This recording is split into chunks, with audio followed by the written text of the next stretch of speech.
కళాశాల పేరు మీద విజయ్ కుమార్ నాయన ఎంతసేపు పెట్టరా, వెంటనే రెడీగా ఉండాలి, అలర్ట్గా ఉండాలి మీరు.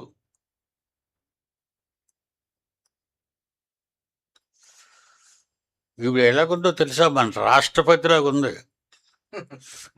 మురుమురు, ద్రౌపది మురుము. మరి ఆమెటి అక్కడ ఉంది, ఈమెటి ఇలా ఉంది. ఆమె వరిష్ట రాజకీయ నాయకురాలు, టీచరు.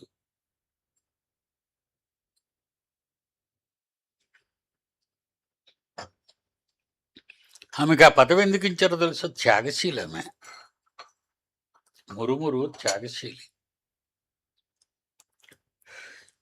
ఈమె బైబిల్ ఓపెన్ యూనివర్సిటీస్కి ఆమె చెల్లెలు చిన్న మురుమురు ఈవిడ.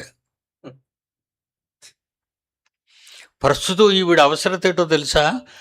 పల్లెకు కనీసం 3-4 పల్లెలు కాలినడకన నడుచుకుంటూ వెళ్ళి సువార్త ప్రకటించే భక్తురాలండి ఆవిడ. రేపు నెల నుంచి నెలకు 5,000 రూపాయలు నేను ఇస్తానని చెప్పాను. నేను ఇస్తానమ్మా, నా కష్టం, నా కష్టం. అందరికి డబ్బు పంపుతాను. 20,000 అయితే 20,000, 50,000 అయితే 50,000. నా కష్టాన్ని పంపుతాను. ఎందుకంటే నా కష్టం ఇస్తేనే నాకు దేవుడిస్తాడు. ఈరోజు నేను ఇంత ఉన్నతమైన స్థాయిలో ఉన్నాను అంటే దేవుడు నాకు ఇచ్చిన అధికారం, అంతస్తు, జ్ఞానం.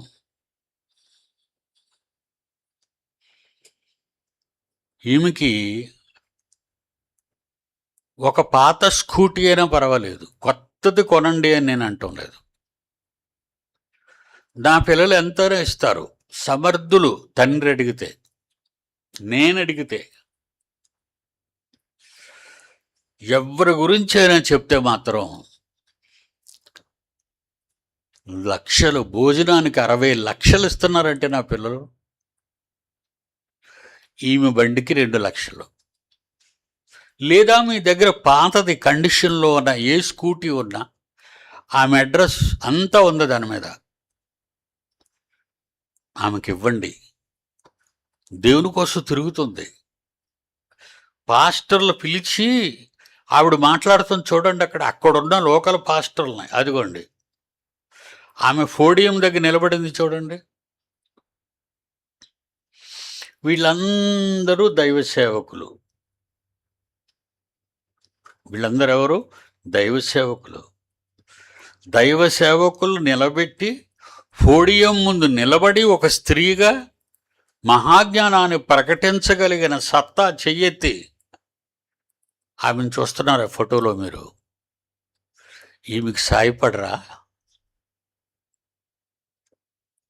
ఎంతో కొంత పంపించండి, ఎంతో కొంత మీకు కలిగింది. అలాగ కూడుకుంటే జీవనకి 1,50,000 ఎలాగొచ్చాయో ల్యాప్టాప్ కొనుక్కోవడానికి 2 లక్షలు అయినంత వరకు పంపండి చాలు, కొత్త బండి కొనుక్కుంటుంది.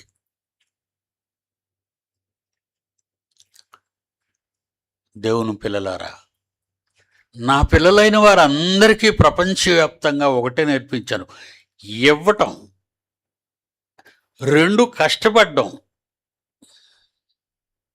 3 భోజనం పెట్టడం. మార్కు వెళ్ళిపోక పాట పిలుస్తాను, కూర్చో. దేవుని పిల్లలారా, నా పిల్లలందరూ కూడా త్యాగదనులు.